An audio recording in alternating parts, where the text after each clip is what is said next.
Hello students, welcome to the lecture on depression and suicide, and after this lecture we will be able to learn the following objectives. Explain the mental disorder, define the eating disorder, describe the mental disorder treatment. Let's start with the depression and suicide, which are major public health issues for older adults. Depression is one of the most general mental disorders killed by elders, but luckily is treatable by a variety of means. Current associates of older adults in the United States confirmation lower rates of major depression than younger cohorts, but experience minor depression or important subsyndromal depression symptoms at rates equivalent to or better than younger groups. Adults soon to enter later maturity, most especially the so-called baby boom cohort, seem to be evidencing depressive disorders at considerably higher rates than preceding groups. This trend towards greater incidence of depression in subsequent cohorts seems steady. The reason for these changes are the subject of much debate and not clearly understood. Because depression tends to be a recurrent disorder, this means that many older adults will have experienced previous bouts of depression and will be at increased risk. Depression is not only an extensive disorder but is also a pervasive problem. Depressed older adults, like younger persons, tend to use health services at high rates, connecting poorer health behaviors and confirmation what is known as excess disability. Depression is also associated with suicide. Older adults have the highest rates of suicide of any age group, and this is mainly pronounced among men. A number of efficacious treatments are available for geriatric depression but seem to be underused. Pharmacotherapy and several versions of psychotherapy, including interpersonal, brief, psychodynamic, problem-solving and cognitive behavioral, significantly reduce depressive symptoms. Interestingly, when given thorough description of these treatments, older adults state a preference for receiving psychologically based treatments rather than medication. Geriatric depression will continue to be a topic commendable of much scientific and applied interest in the years to come. This resource guide provides some existing information we hope will be useful as you learn more about this important health issue. Depression. Depression is a common but serious illness. Most that experience depression need treatment to get better. Each person infrequently feels blue or depressing, but these feelings are typically short-lived and pass within a couple of days. When one has depression, it interferes with daily life and causes pain for both one and those who care about one. Many people with a depressive illness never seek treatment, but the majority, even those with the most severe depression, can get better with treatment. Medication, psychotherapies and other methods can effectively treat people with depression. There are several forms of depressive disorders. Major depressive disorder or major depression. It is characterized by a grouping of symptoms that interfere with a person's ability to work, sleep, study, eat and enjoy one's pleasurable behavior. Key depression is disabling and prevents a person from functioning normally. Some people may experience only a single incident within their life, but more often a person may have multiple episodes. Dysthymic disorder or dysthymia. It is characterized by long-standing, 2 years or longer, symptoms that may not be severe enough to disable a person but can prevent normal functioning or feeling well. People with dysthymia may also skill one or more episodes of major depression during their lifetimes. Minor depression. It is characterized by having symptoms for 2 weeks or longer that do not meet a full criteria for major depression. Without conduct, people with minor depression are at high risk for increasing major depressive disorder. Bipolar disorder. It is also called manic depressive illness. Is not as common as major depression or dysthymia. Bipolar disorder is characterized by cycling mood changes from extreme highs, example mania, to extreme lows, example depression. More information about a bipolar disorder is available. Most likely, depression is caused by a grouping of genetic, biological, environmental, and psychological factors. Depressive illnesses are disorders of the brain. Long-standing theories about depression suggest that important neurotransmitters, chemicals that brain cells use to communicate, are not of balance in depression. But it has been difficult to prove this. Some types of depression tend to run in families. However, depression can occur in people without family histories of depression too. Children who develop depression often continue to have episodes as they enter adulthood. Children who have depression also are more likely to have more severe illnesses in adulthood. A child with depression may pretend to be sick, refuse to go to school, cling to a parent, or worry that a parent may die. Older children may sulk, get into trouble at school, be negative and irritable, and feel misunderstood, because these signs may be viewed as normal mood swings typical of children as they move through developmental stages. It may be difficult to accurately diagnose a young person with depression. Before puberty, boys and girls are equally likely to develop depression. By age 15, however, girls are twice as likely as boys to have had a major depressive episode. The first step to getting suitable treatment is to visit a doctor or mental health specialist. Certain medications and some medical conditions such as viruses or a thyroid disorder can cause the same symptoms as depression. A doctor can rule out these possibilities by doing a physical exam, interview, and lab test. If the doctor can find no medical condition that may be causing the depression, the next step is a psychological evaluation. Once diagnosed, a person with depression can be treated in several ways. The most common treatments are medication and psychotherapy. Medication. Antidepressants primarily work on brain chemicals called neurotransmitters, especially serotonin and norepinephrine. Other antidepressants work on the neurotransmitter dopamine. Scientists have found that these particle chemicals are involved in regulating mood, but they are unsure of the exact ways that they work. Some of the newest and most popular antidepressants are called selective serotonin reuptake inhibitors (SSRI), fluoxetine, Prozac, sertraline, Zoloft, escitalopram, Lexapro, paroxetine, Paxil, and citalopram, Celexa are some of the most commonly prescribed SSRIs for depression. SSRIs and SNRIs tend to have fewer side effects than older antidepressants, but they sometimes produce headaches, nausea, jitters, or insomnia when people first start to take them. These symptoms tend to fade with time. It is the oldest class of antidepressant medication. They can be especially effective in cases of atypical depression, such as when a person experiences increased appetite and the need for more sleep rather than decreased appetite and sleep. Depression is a leading cause of disability, affecting millions of people worldwide. According to the WHO, nearly 121 million people in the world suffer from depression. Depression occurs in men and women of all ages and backgrounds. It is more common in women than in men. Clinical depression.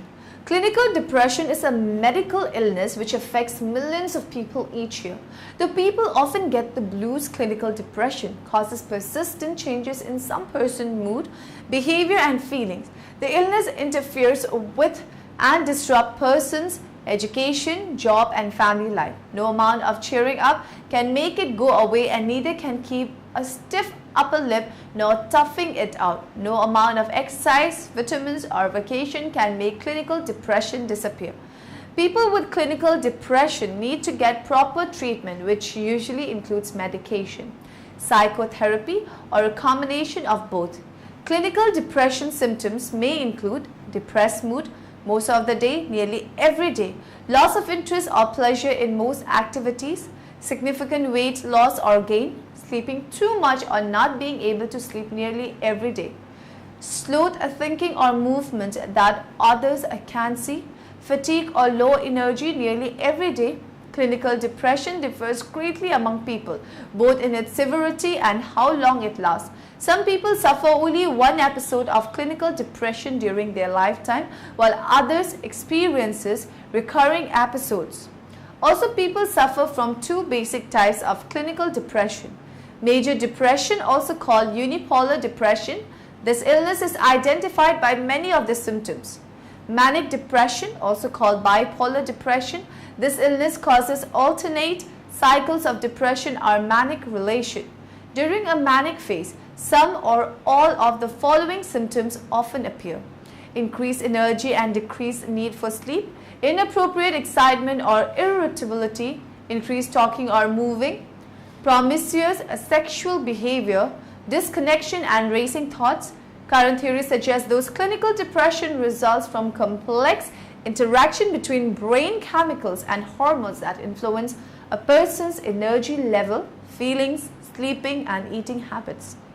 These chemical interactions are linked to many complex causes: a person's family history of illness, biochemical and psychological makeup, prolonged stress and traumatic life, sometimes no identifiable cause, triggers an episode of clinical depression. Usually one or more stresses are involved. Nearly 20 million Americans suffer from clinical depression, but what exactly is clinical depression? Most people know what depression is. Almost everyone suffers from occasional depression with symptoms like sadness, pessimism, and low energy. It is only when depression lasts 2 weeks or more that it becomes a clinical disorder, at which point it is called major depression. It is important to understand that when someone has depression, there are actual physical changes in the structure of the brain. Risk factors for depression. Many factors can increase a person's risk of developing depression. For some types of depression, family history appears to play a role. Certain medication can also increase the risk. There are also some medical conditions that increase the risk of depression, including diabetics. In addition, stress and hormonal factors can also increase a person's risk of having depression. According to major surveys, major depressive disorder affects nearly 15 million Americans, nearly 7% of the adult population in a given year. While depression is an illness that can afflict anyone at any time in their life, the average age of onset is 32, although adults aged 49 to 54 years are the age group with the highest rates of depression. Other major risk factors for depression include being female, being African American, and living in poverty. The causes of such higher rates of depression may be due in part to hormonal factors. Puberty. While both boys and girls have similar rates of depression before puberty, girls have twice the risk for depression once they reach puberty. In addition to hormonal factors, socio-cultural factors may also affect the development of depression in girls in this age group. Menstruation. While many women experience mood changes around the time of menstruation, a small percentage of women suffer from a condition called premenstrual dysphoric disorder, PMDD. PMDD is a specific psychiatric syndrome that includes severe depression, irritability, and tension before menstruation. Pregnancy and childbirth. Hormonal fluctuations that occur during and after pregnancy, especially when combined with relationship stresses and anxiety, can contribute to depression. Perimenopause and menopause. Hormonal fluctuations that can trigger depression also occur when a woman is transitioning to menopause, perimenopause.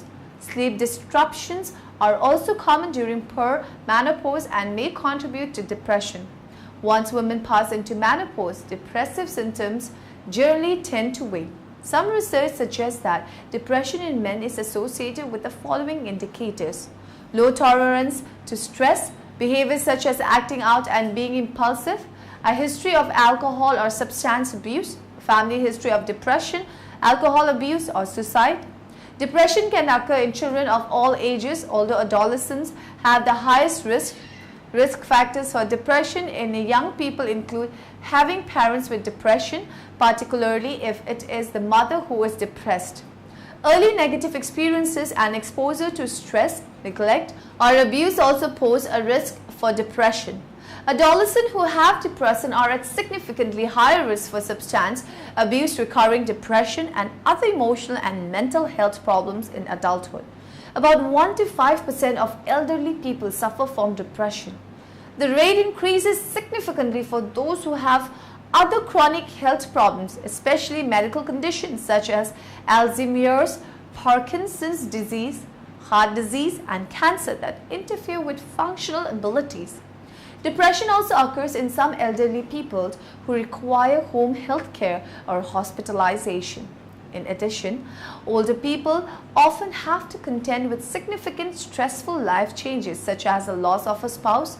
Suicide in the elderly is the third leading cause of death related to injury.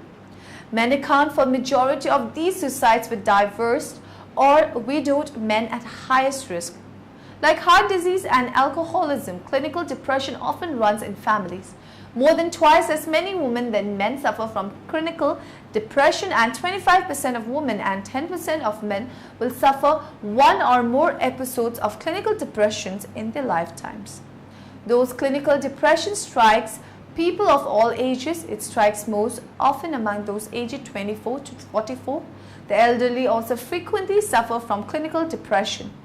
The sad moods, fatigue, and withdrawal from life are often mistaken as a normal part of the aging process.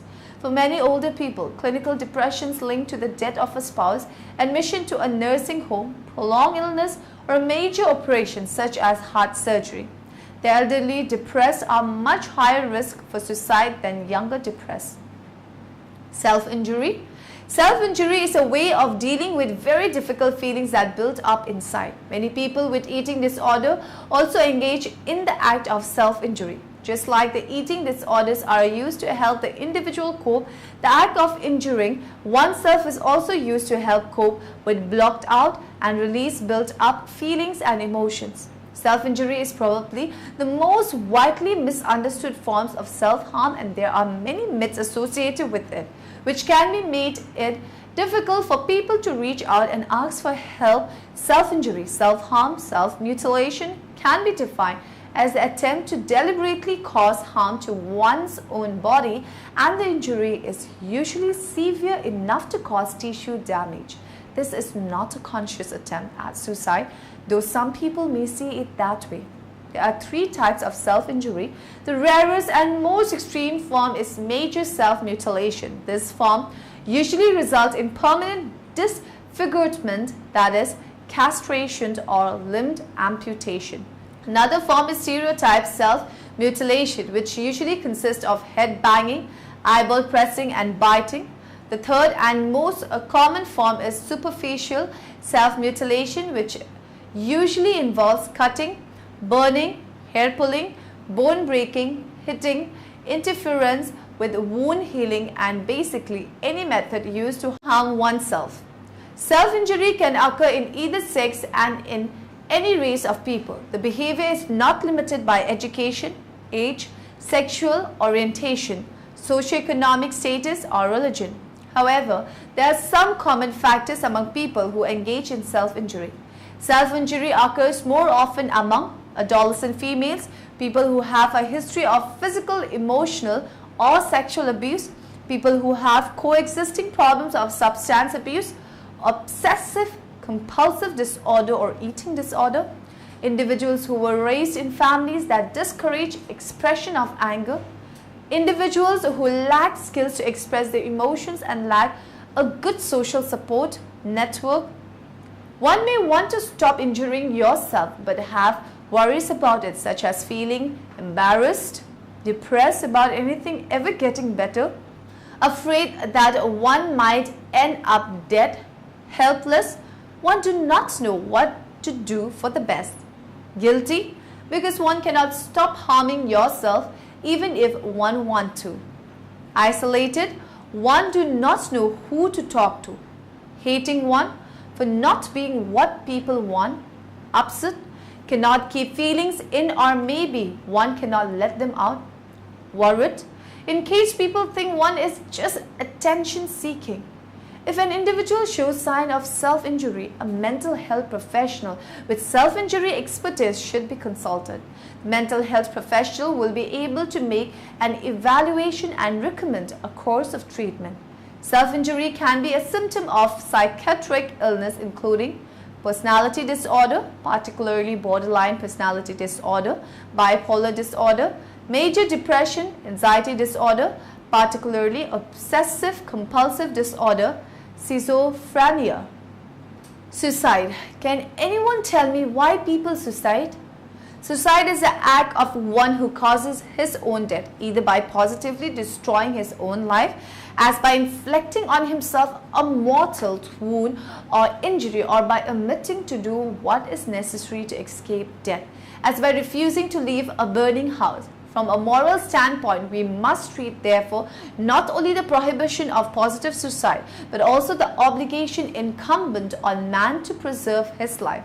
Suicide is direct when a man has the intention of causing his own death, whether as an end to be attained or as a means to another end, as when a man kills himself to escape condemnation, disgrace, ruin, etc. It is indirect and not usually called by this name when a man does not desire it either as an end or as a means, but when he nevertheless commits an act which an effect involves death, as when he devotes himself to the care of the plague-stricken, knowing that he will succumb under the task. The effects of suicidal behavior or completed suicide on friends and family members are often devastating. Individuals who lost a loved one to suicide are more at risk for becoming preoccupied with the reason for the suicide while wanting to deny or hide the cause of death, wondering if they could have prevented it, feeling blamed for the problems that preceded the suicide, feeling rejected by their loved ones and stigmatized by others. Although the reason why people commit suicide are multifaceted and complex, life circumstances that may immediately precede someone's committing suicide include the time period of at least a week after discharge from a psychiatric hospital or a sudden change in how the person appears to feel. For example, much worse or much better. Example of possible triggers for suicide are real or imagined losses like the breakup of a romantic relationship, moving loss of a friend, loss of freedom, or loss of other privileges. Suicide prevention. Students, tell me some security measures to prevent from suicide. Suicide is a serious public health problem that can have lasting harmful effects on individuals, families, and communities. While its causes are complex and determined by multiple factors, the goal of suicide prevention is simple. Reduce factors that increase risk and increase factors that promote resilience, that is protective factors. Ideally, prevention addresses all levels of influence: individual, relationship, community, and societal. Effective prevention strategies are needed to promote awareness of suicide and encourage a commitment to social change. Cluster suicide. A group of suicides grouped by time, all proximal to each other but not typically simultaneous, and grouped by association in a typically small, interactive quasi-community such as a high school. The dynamics of this are not entirely clear to anyone at this time, but it is thought that one suicide in a closely knit group may serve as a trigger to a cluster of suicide within that quasi-community. Now in the end, let us summarize what we have learned in this lecture. Depression is one of the most general mental disorders killed by elders, but luckily is treatable by a variety of means. There are several forms of depressive disorders: dysthymic disorder or dysthymia, minor depression, bipolar depression. Clinical depression is a medical illness which affects millions of people each year. Many factors can increase a person's risk of developing depression. For some types of depression, family history appears to play a role. Self-injury is a way of dealing with very difficult feelings that build up inside.